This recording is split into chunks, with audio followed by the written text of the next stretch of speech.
Okay sir.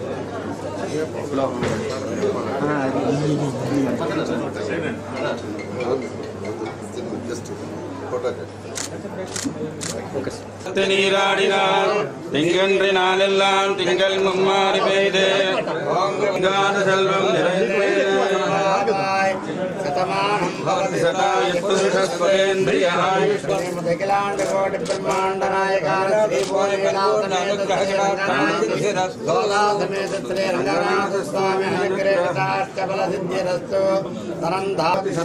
పురుషస్పతేంద్రియాయుస్తేంద్రియే ప్రతిష్టతి భువననిమయా సవన తేజశ్రయీమయా నిరవధి స్వాదు Chinmaya Nikhila శక్తే జగన్మయా వరగుణస్థామభూషణ జనిభయస్థానతారణ జగదవస్థాన కారణ నిఖిల దుష్కర్మ కర్షణ నిగమ సద్ధర్మ దర్శన జయ జయ శ్రీ సుదర్శన జయ జయ శ్రీ సుదర్శన ప్రతిమగాయ పరిష్కృత వివిధమాలా పరిష్కృత హృదహమాయంత్ర తంత్రిత దృఢదయా తంత్ర యంత్రిత జయ జయ శ్రీ సుదర్శన జయ జయ శ్రీ సుదర్శన. సిఆర్డీ అమరావతి రాజధాని కట్టే బాధ్యత కూడా ఇచ్చారు. ఈ రాష్ట్రంలో 2014-19 దాకా అనేక సంస్కరణలు తీసుకొచ్చాం. బిల్డింగ్ అప్రూవల్ అంటే ఆన్లైన్లో వితిన్ మినిట్లో అప్రూవల్ వచ్చే సిస్టమ్ని తీసుకొచ్చాం. అదేవిధంగా మున్సిపాలిటీలో అనేక సంస్కరణలు తీసుకొచ్చాం. ప్రజలకి ఉపయోగపడేటట్టుగా ప్రజలు ఆఫీసుల చుట్టూ తిరగకుండా ఉండే విధంగా అనేక సంస్కరణలు తీసుకొచ్చాం. పేదలు నిరుపేదలకి దాదాపు 11 లక్షల ఇళ్ళు శాంక్షన్ చేసి హై టెక్నాలజీ సిల్వర్ టెక్నాలజీతో వాటిని నిర్మించడం జరిగింది. అయితే ఇవి కొన్ని ఇన్కంప్లీట్గా ఉండిపోవడం జరిగింది. అదేవిధంగా అమరావతి రాజధాని తీసుకుంటే అందరికీ తెలిసింది 2015 జనవరి 1 ల్యాండ్ పుల్లింగ్ నోటిఫికేషన్ ఇస్తే 2015 ఫిబ్రవరి 28వ తేదీ అంటే కేవలం 58 రోజుల్లో 34,000 ఎకరాలను రైతులు ఆ రోజు ప్రభుత్వానికి ఇవ్వడం జరిగింది. అది కేవలం మా నాయకుడు చంద్రబాబు నాయుడు గారు తన నమ్మకంతో ఇచ్చారు. దానికి తగ్గట్టుగానే దాదాపు 48,000 కోట్ల రూపాయలకి టెండర్స్ యాక్చువల్గా శాంక్షన్ చేయటం,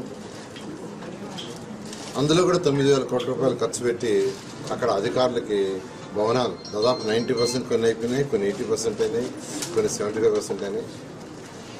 అదేవిధంగా road, drains, underground drainage system మొత్తం దాదాపు 9,000 కోట్ల రూపాయలు యాక్చువల్గా ఖర్చు పెట్టడం కూడా జరిగింది. 3 రాజధానులు అంటూ 3 ముక్కలు ఆట్లాడి ఎక్కడా రాజధాని లేకుండా ఈ రాష్ట్రానికి చేసింది. ఏ రాష్ట్రానికైనా రాజధాని అంటూ ఉండాలి. అయితే ఆ రోజు రైతులు 58 రోజుల్లో 34,000 ఎకరాలు ఇచ్చారంటే ప్రపంచంలో ఒక రికార్డ్. దీన్ని హార్వర్డ్ యూనివర్సిటీ కూడా ఒక కేస్ స్టడీగా తీసుకుని మమ్మల్ని అందరినీ ఇన్వైట్ చేసింది. అలా చేసిన రాజధాని నిర్ణయం చేశారు. ఈరోజు ఆ బాధ్యతను కూడా ముఖ్యమంత్రి గారు నాకు ఇవ్వడం జరిగింది. దీన్ని కూడా యాక్చువల్గా అధికారులతో డిస్కస్ చేస్తున్నాం. అధికారులతో డిస్కస్ చేసి ఒక 10-15 రోజుల్లో, వీలైనంత వరకు 10-15 రోజుల్లో ఒక ప్లాన్ ఆఫ్ యాక్షన్ చేసుకుని అక్కడ అమరావతి క్యాపిటల్ ఎన్ని అంటే మైండ్లో అయితే 2.5 సంవత్సరాల్లో కంప్లీట్ చేయాలని యాక్చువల్గా అంటే గతం నేను చేసిన 2014-19 దాకా చేసిన అనుభవంతో నా ఎస్టిమేషను 2.5 yearsలో కంప్లీట్ చేయాలనుకుంటున్నాను. దాన్ని అధికారులతో కూర్చొని డిస్కస్ చేసి ఆ తర్వాత ప్రజలకి ఖచ్చితంగా తెలియజేస్తాం ముందుగా. అంటే ఎన్ని సంవత్సరాలు చేయగలం, 2 సంవత్సరాల 2.5 సంవత్సరాలు. నా యొక్క అనుభవం అయితే 2.5 సంవత్సరంలో పూర్తి అవుతుంది కదా చేయాలని. చేస్తే ప్రపంచంలో టాప్ రాజధానిలో టాప్ 5లో ఒకటి చేయాలని ఆ రోజు ముఖ్యమంత్రి గారి కళ. ఖచ్చితంగా టాప్ 5లో 1 అవుతుంది. అలాంటి రాజధానిని నిర్మించి ఆ రోజు రైతులు ఏదైతే చంద్రబాబు నాయుడు గారి మీద నమ్మకంతో ఇచ్చారో ఖచ్చితంగా వాళ్ళ నమ్మకాన్ని ఖచ్చితంగా చేస్తామని తెలియజేస్తాను. అదేవిధంగా మున్సిపల్ శాఖ తీసుకుంటే ట్యాక్సెస్ పెంచాల. ఒక్కసారి పెంచాల, ఒక్కసారి కూడా పెంచలేదు. ఉన్న దాంట్లోనే ఎక్కడెక్కడైతే లీకేజీలు ఉంటాయో వాటిలన్నింటినీ అరికడుతూ ఆ వచ్చిన ఇన్కమ్తోనే బ్రహ్మాండంగా డెవలప్ చేసాం. పార్కులు కావచ్చు, నెల్లూరే కాదు, ఈరోజు ఆ రోజు 114 మున్సిపాలిటీస్ ఉన్నాయి. 114 మున్సిపాలిటీస్లో పార్కులు డెవలప్ చేసాం, రోడ్లు చేసాం, డివైడర్లు చేసాం. ఆ రోజు స్కూల్స్ని బ్రహ్మాండంగా డెవలప్ చేసాం. ఇవన్నీ చేయడం జరిగింది. అయితే ఈ ప్రభుత్వం వాటన్నిటిని నిర్వహణ చేసి చెత్త పన్ను అంటూ ఒక పన్నును తీసుకొచ్చారు. అనేక సార్లు వాళ్ళు ట్యాక్సులు పెంచారు.